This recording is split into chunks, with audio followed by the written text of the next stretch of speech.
Hello, and welcome to the Dissing My Ability podcast, where myself and guests try to remove the stigma and shame associated with living with a disability. I'm your host, Ken Meeker, certified professional coach and the owner of Vitality Career Coaching. Today, my guest is Brooke Beatty. I first met Brooke when I was a student at the Foundation for Blind Children in their comprehensive program for adults. And later we became colleagues when I started working at FBC as their career specialist job readiness instructor. Brooke, like myself, is a information junkie, which is one of the reasons we got along so well. And I'd like to welcome to the show, Brooke Beatty. Thank you so much, Ken. It's wonderful to have the opportunity to be on your podcast. It's great to be here. So thank you so much for having me. You're welcome. You're welcome. Glad you're on. I'm hoping you might be able to share with the audience out there just a little bit about yourself and how disability affects your day-to-day living. Of course, what you disclose is entirely up to you and personal, but just sort of how it interacts with your day-to-day activities, your normal tasks, because one of the things I often say is living with a disability, we all have to do the same stuff other people do, but we have to do it different. If you could kind of share just how your personal experience with that is. Sure. So it might help to understand what my disabilities actually are. I have vision loss, so I do have some usable vision, but not a ton. I'm also neurodivergent. So both of those things affect how I gather information, how I process information, and how I do any number of things as a human.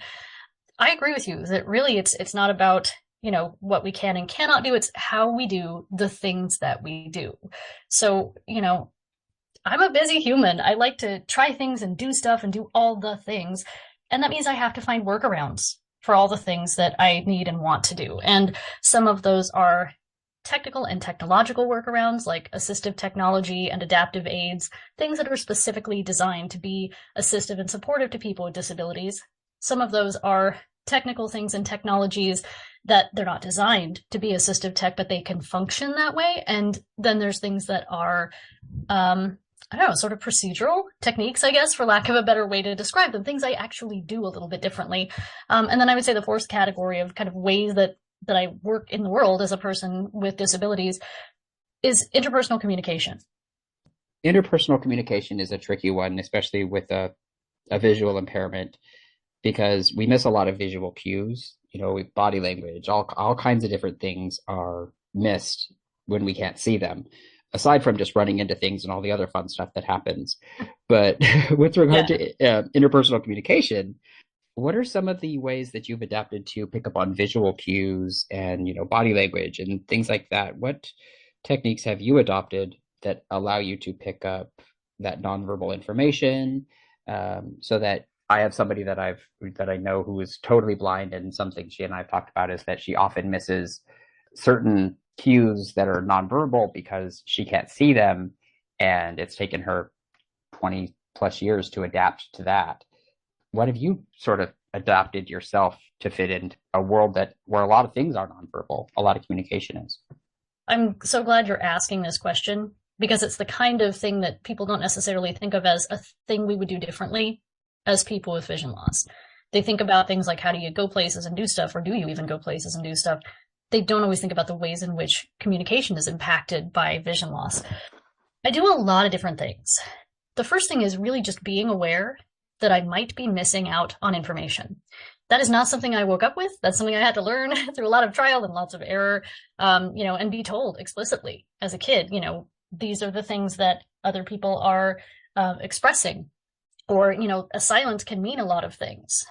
So that was the first thing, is really I have to be aware that there are probably data that I don't have unless I really go look for them, for various quantities of look.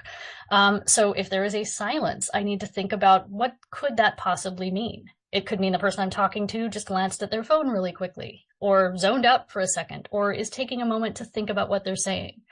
It could be that they're experiencing an emotion that is challenging. They feel uncertain, they feel worried, they feel whatever. It could be that they're just completely overwhelmed by how rad I am and just can't words for a second. Okay, no, maybe not. Great answer.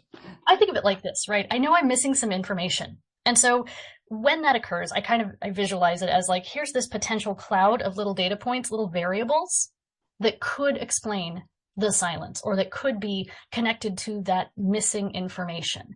I have to hold on to a lot of those possibilities and the possibility that something's going on that I can't predict or guess at without doing that thing we sometimes do as humans where, oh, this person's silent and I'm worried that they're angry at me, so therefore they are definitely angry at me, right? Yeah, So you have yeah. to be aware of, you have to hold things as variables until you have more information. So those are the first two things, really. Be aware that you're missing information and be alert to things that can indicate, hey, something, this is the point at which you are missing something. Not making assumptions is what I'm hearing. Yeah. Yeah. And asking Yeah. lots of questions and letting people know that it's okay that they're feeling whatever it is they're feeling, that they can, please communicate that to me openly and clearly. I think it maybe helps people to know that I'm neurodivergent because then they're thinking, okay, yeah, this person probably needs things to be a little more explicit and it maybe wants more information. So, I'm very open with people about that also. Well, yeah, I think that's when people don't have all the information, they also make assumptions. And so that's why I just try to be upfront. It prevents there from being any sort of miscommunication. So I think that that's incredibly important as well. So one of the things that touching, on misinformation, arguably our eyes are our most used sense, or we rely on it so much because we get so much information from our sight and, our environment, about other people, all that kind of stuff. And while we have five senses, the majority of what people rely on for information gathering about environment and stuff is their eyes. So we have to learn on, lean on to other senses like hearing. And so what methods have you found most effective for supplementing your eyesight when it comes to information gathering? Like, is there whether it be, people like say, well, your hearing must be amazing. No, my hearing's the same as anybody else's. But it's just I've had to adapt to using it better, relying on it more frequently. What is your experience with that kind of thing? I have indeed been asked that question. My hearing is not any more acute than I think anybody else's is. But like you said, I'm better than I would have to be if I were sighted at using the information I can hear and all of the sensory data that I have. And so I'm using that information maybe more consciously than I would have to if I were sighted and could just take things in at a glance. I also wonder, and this is speculation, I'm not a neuroscientist, but I wonder if there is kind of different wiring that happens and different things happening subconsciously that we're not aware of as far as sensory processing and other things neurobiologically that develop over time in people with sensory impairments as we get better at using the sensory information that we do have. So I wouldn't be terribly surprised if that were the case.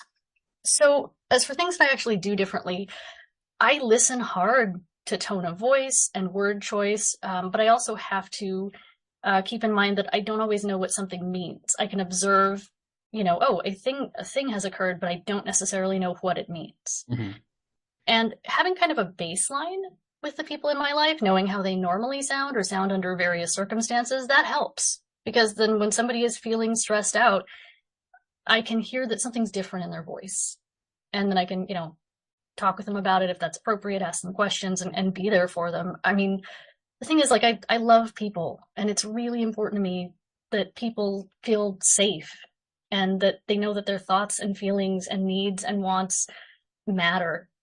And I want to support that. So part of why I do everything that I do to try and get that information about how others are feeling and what they think, I do that because I don't want to miss something important. Yeah. I wish more people practice that. Unfortunately, it seems that it's not as common as it should be. Yeah. It's what empathy and compassion practiced and actually, when somebody's actually engaged in it actively, that's what you do. Mm-hmm.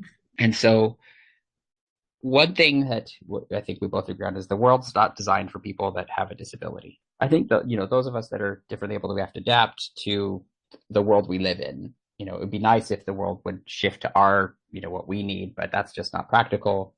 We should always try to get, the world should have more access. It should, move more in our direction, but it's going to be a constant thing. Inclusiveness and making things accessible is going to be a constant push towards more and more and more. And until we finally get there, if we ever do, we have to adapt to the world we live in. What specific adaptations have you implemented in your own life to not go crazy in a world full of people that can see. Or are you asking about kind of social interactions and coming up against sort of societal and attitudinal barriers? Yeah, yeah, Okay. yeah, yeah. You know what? I think some of it is just being okay with my own self as the person that I am. I mean, I'm weird, and I'd be weird with or without disabilities.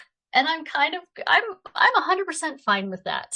I think embracing that and just embracing my weirdness and my overabundance of whimsy, that has been really empowering. Like, I am okay as the person that I am. And I think like the very first glimmer of that, I remember happening sometime in high school.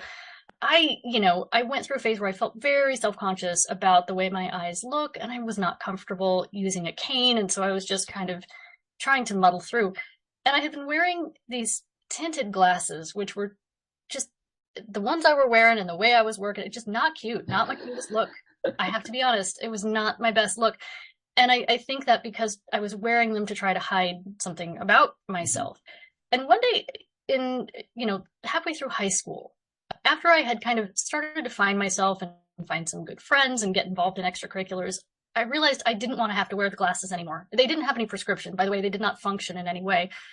And I decided that if people have a problem with how my eyes look, they can look at something else. They can look, they have the option to look at any number of things besides my eyes. And that it wasn't my responsibility to try to, make them comfortable in that way and to just embrace, that this is just a part of how I exist in the world. I think also what has helped is to understand that, we all learn as humans what we need to learn in order to function. So we can't know all the things. And a lot of people's behaviors that might be really troubling or offensive or, just they come from a place of ignorance and of, at the same time, a great sense of certainty that what little they do know is absolutely true.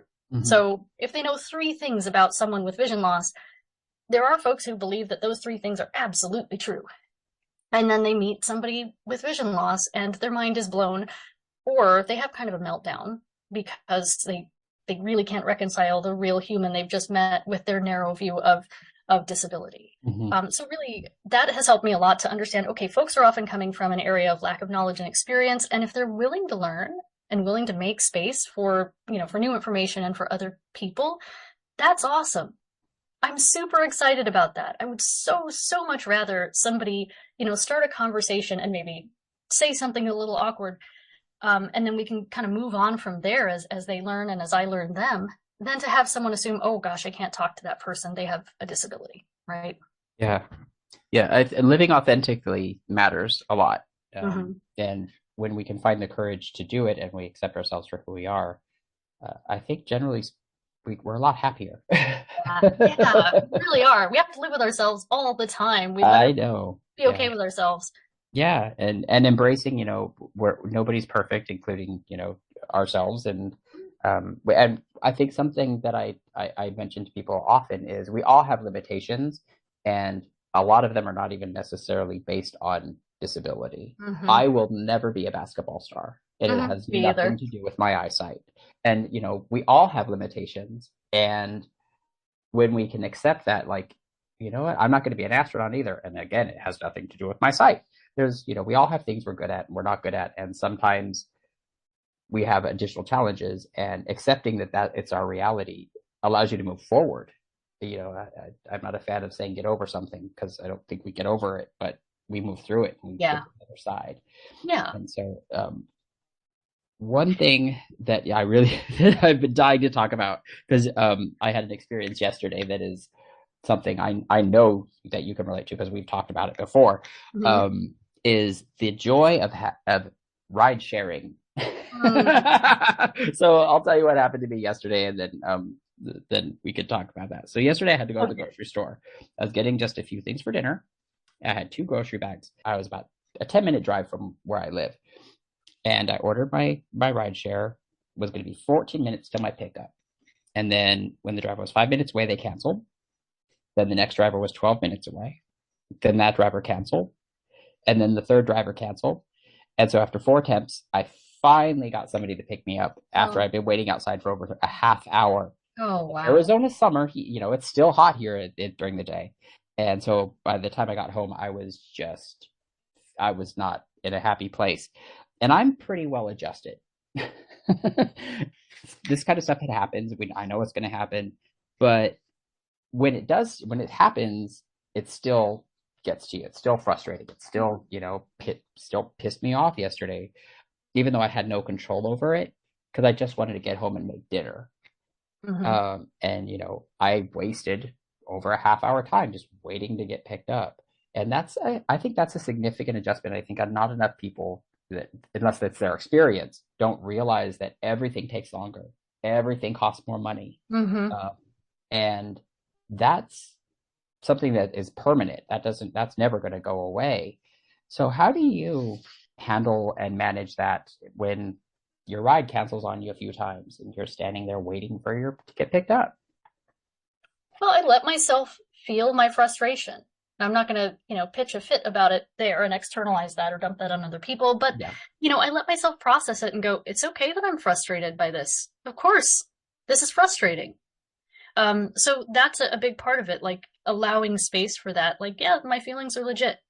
I try to just sort of take a deep breath and go, all right, this happened. It doesn't happen every single time, fortunately. And try to move through my day, as you put it, rather than trying to move on. I think the other way I deal with it, though, is that it informs my understanding of equity in a larger sense as kind of a social science dork. And I think with transportation, there's a lot to be said for kind of the lack of equity between folks who can drive and folks who can't. You mentioned cost, right? Someone might have a choice between a 2-hour commute on paratransit or on the bus, and it's a semi-affordable commute for them, right? But it burns a lot of time. There are some risks and inconveniences and physical discomfort and some unpredictability there. Someone who owns and operates their own vehicle, they have to pay for that car. They have to, pay to maintain it. They have to face unexpected expenses when things break. They have to deal with gas prices that fluctuate and so on. And that costs money. But they get constant access to a vehicle. They get built-in constant flexibility to change their plans, to be spontaneous, to yes in or nope out of things, right? Yeah. You're out for an evening with people and all of a sudden it's, you want to go home before anyone else does. If you've scheduled paratransit, you're stuck waiting until paratransit shows up, right? Whereas if so equity, when I have those frustrating experiences, one of the things that I do to feel a little bit better is kind of let that deepen my understanding of the intricacies of equity, including taking some time to think about, what the experiences are of folks who don't have disabilities, understanding their perspectives. And I think that's important just so that I remember that everyone is human, right? And I'm exercising empathy. But also it helps me have more effective conversations with people who might say, well, yeah, you have to wait for your ride, but you don't have this giant car payment. Right. But what are you paying for with that payment? You are paying for constant access, and I don't have a way to pay for that. Yeah, absolutely. That was a very rambling answer. Thank you. Yeah, no. Yeah, I think, I think you were pretty clear and concise. And it reminded me of an experience that a friend had with regard to transportation. And of course, it would still be nice to be able to do spontaneous things and all that kind of stuff. But her experience was a friend who was supposed to be the reliable transportation. I can't remember if they wanted to leave early or something like that, and basically stranded her at a venue, and she had to find a way home. Oh, wow. And that's a situation where if all things being equal, if you drove, that's not something that's going to happen. Of course, anybody can get left behind, but when you're visually impaired and you're at a venue and you're relying on somebody, there's that added stressor of not being familiar with your environment, all of that extra stuff, plus the cost of Ubering from one place. It can be incredibly expensive. And I think back to that and I'm like, that's not something I think a lot of people experience. Getting left is one thing, but the added fear and anxiety of being forced into a place where, how are you going to get home?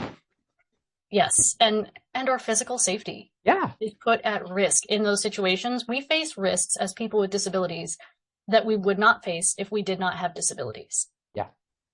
Tree branches. I wasn't paying attention to my boyfriend. He was like, no, this way. I'm like, I'm independent. I'll go the way I want to go. Smack right into him. Yeah. Yep. That fun stuff. Yep. That fun stuff. Yeah. Frustrating to have to explain and feel that sometimes we have to explain and re-explain this to the people in our lives. And sometimes people really get it, but Yeah. not everybody is able to think through the ramifications of, say, they go home early and they're thinking, oh, this person maybe has to find their way home. Someone will bring them home, but they may not be thinking about things like rideshare delays. If it's late at night, is there a safe place to wait? Who else is around? How safe does my friend feel? Yeah. They're not thinking of all the logistics involved. Yeah. Yeah, this particular friend had the cops. She had to use the cops they had to help her because she was so stressed, and it was just she couldn't see her phone and so she actually had to ask. And then a grown adult, you'd be like, "Can you please help me?" As strong as anybody is, it makes you feel small in that moment because it's like, why I shouldn't you feel like you shouldn't have to do it, and that's the unfortunate thing about it because. That's the situation. That's the reality that we have to live in because of our disability. It's like, well, it's not fair, no, and it sucks. And I think one of the reasons I wanted to do this podcast is create awareness for for people that are out there and maybe don't know anybody. If you've never met somebody with a disability and they hear something about an experience that they've had, and they feel seen, they feel heard. Like I'm not the only person going through this. Yeah, because I think that that's incredibly important because. You can feel very isolated. You can feel very alone, especially when you're not able to really get out of the house that much because it's too difficult. It's too much of a chore sometimes. Yes, social isolation is a really big challenge that people with vision loss face. We have to work a lot harder to get out there and make connections with people, especially if we're going, kind of going out in person or whatever. Transportation is part of it, but interpersonal interactions, getting to know people. Yeah. One of the examples I've used when I've, in the teaching that I've done is, how people might make friends, say, when they're in college, right? You strike up a conversation with this cool person in your English class, but the next day, it's not assigned seating. They don't sit next to you. You don't know where they are, or if they're still there. You can't catch their eye across the quad and be like, hey, you want to get coffee? So you have to take more risks emotionally. You have to say, hey, you seem really rad. Do you want to exchange, contact info or whatever, and take that risk. And we have to, also be willing to be more open about things like, oh, hey, the next time I see you, so to speak, I may not recognize you. So can you tell me who you are? And we have to be willing to ask. I was in my 30s before I let myself be comfortable responding to like, hey, Brooke, how's it going? With, hi, who's that? Yeah. Yeah. And we have to put ourselves out there in a way that exposes us a lot more to, I don't want to say rejection, but that was the first thing that popped in my head. Like we have to, because we can't just rely on the visual cues. We can't rely on body language. We have, people have to say certain things that we're not going to pick up on. And like you said, that means putting ourselves out there in a much more significant way because we can't withdraw. Otherwise we're just by ourselves. Right. So the next one is I've actually had people ask me about this before, dating and meeting people, and dating can be really tough. Do you have any thoughts or ideas or, I don't want to get too personal, like about, tell me about your dating life, but, well, the truth is there any light that you could shed on that might help somebody? Go find people who are a nerd about the same kinds of things that you're a nerd about. Even if you think you're the least nerdy person in the history of nerds, if you're as normative as you can possibly be, you're just aggressively neurotypical, you're not. If it's the Real Housewives of whatever, or Thursday night sports ball or whatever you're passionate about and super into, you're a nerd about that. Go find the nerds. Imagine your life like the school cafeteria when you were in high school, right? You have all these different tables, except that when you grow up, you find out that jocks can also be robotics nerds and choir nerds and. Yeah. We can define ourselves as adults more by what we do rather than having to define ourselves by what we are not or do not in ways that I think we did when we were adolescents. So go find the other nerds, and then you'll find people who have kind of similar interests and similar values and mindsets. I haven't done a lot of sort of traditional dating. What's traditional dating anyway? Oh, just think of the thing where, you get on an app or you whatever and you schedule dates with a whole bunch of people and it's like a scene in a romantic comedy where you just have, this montage of like terrible dates or whatever. And then eventually you meet somebody who's really awesome and you're like, okay, they're rad. This is great. Skip to the good part. Right. Yeah, yeah. I want to cut to the feeling. Yeah. So my fiance is amazing. I got super lucky. We met through friends, and he, does not have disabilities, but he's one of the most empathetic people I've ever met. He's an amazing listener, and he's just, I'm going to embarrass him if he hears this, but he's smart and he's a wonderful human, and he takes the time to think about how other people think and feel. That's great. That nobody should be embarrassed by that compliment. So I share the sentiment. I'm somebody who is very understanding and very, very thoughtful about the things that matter. And so one last thing I would like to touch on is you said something in like the questionnaire that I sent over to you, and you said something that I thought was really, really important and incredibly meaningful. What advice you would give or wisdom you would share with somebody else who had similar experiences. And I wanted to share that, what you said, because I think it's really quite profound. You said, remember that you matter. Your time, your effort, knowledge, skills, and abilities are valuable. You deserve opportunities to move through the world in ways that work for you. And I love that. Thank you. And I'm hoping you could maybe elaborate on that further and just expand on that thought, because I think I couldn't agree more with that. Well, thank you. And I am passionate about this. I think, first of all, you tell your people you love them, right? Yeah. And if you don't tell people they matter. The world is full of things and people who, knowingly or unknowingly can tear you down and tell you don't matter, or that you're not really a person, right? You're not actually a regular person. You're othered in some way. So it matters that we take the time to tell other people, hey, I'm glad you're here. You matter. Yeah. Let's make we don't say it enough.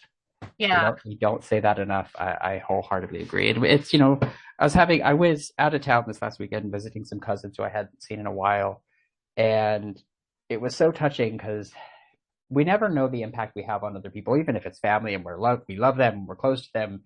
One of my cousins, she just, we just had a moment that was so powerful and touching. And it was like, wow, I this person really, really loves me. And it's, these things, but when you feel it and you see and you hear it and it's right there, and that just, it can kind of take you back. It is like, wow, it feels good. And the more we can do that and just allow ourselves to share how we really feel, that we care about people and love them, everyone benefits from that. I think so too. And I think one of the challenges that, we face as people with disabilities is being othered, and that, that can make us feel like we don't matter. Yeah. Right. So when we encounter that with another person and we can't seem to get past attitudinal barriers or institutional barriers, sometimes what's at the root of that, I think, is that they're not thinking of us as the same kind of person that they are. Yeah.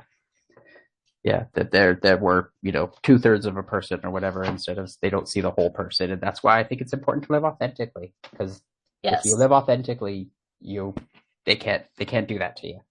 Right. Telling people they matter, I think, is so critical, because everybody, we do. You matter, I matter, everybody matters. And that includes the hypothetical people to whom I would be giving this advice. Yeah. Right. Tell yourself that you matter. Yeah. Everybody matters. And we never know what somebody else is going through either. Yeah. And Truth. That's important. And it's so important to talk about that. So I think that's a great place to end. Thank you so much, Brooke, for coming on and being my guest and just having this fabulously positive and inspirational, conversation. The world needs more of this, I think. Thank you. Thank you so much for having me. I always love talking with you. You're so positive and energetic, and work to put that out there into the world. And I admire that. And I am glad you're out there doing the things. Thank you. Likewise, you are a quiet force, would be one way I would describe you. No one's ever described me as quiet. That's hilarious. Yeah, you're an underestimated force, because you're definitely not somebody to underestimate. So if somebody wants to find out more about you or connect with you, and heck, we barely even touched on, that you work for the Foundation for Blind Children, which I I love that organization. They've been tremendous to me. So if somebody wants to contact you, where can they, maybe get in touch with you or find out more? You're welcome to reach out to me on LinkedIn. You can also connect through FBC's website, which is seeitourway.org, seitourway.org. Cool. Awesome. Thank you so much again, Brooke, for coming on and being my guest this week. Thanks, Ken. And thank you to the audience for tuning into this episode of the Dissing My Ability podcast. I am your host, Ken Meeker, and I hope you will come back every week where guests and I discuss the challenges of living with disability and work to try and remove the stigma and shame that is often associated with living with a disability. Please subscribe, share, and like the podcast. And you can find me at my website, vitalitycareercoaching.com, and there's a link below in the description. Please remember to be kind to others and to yourself.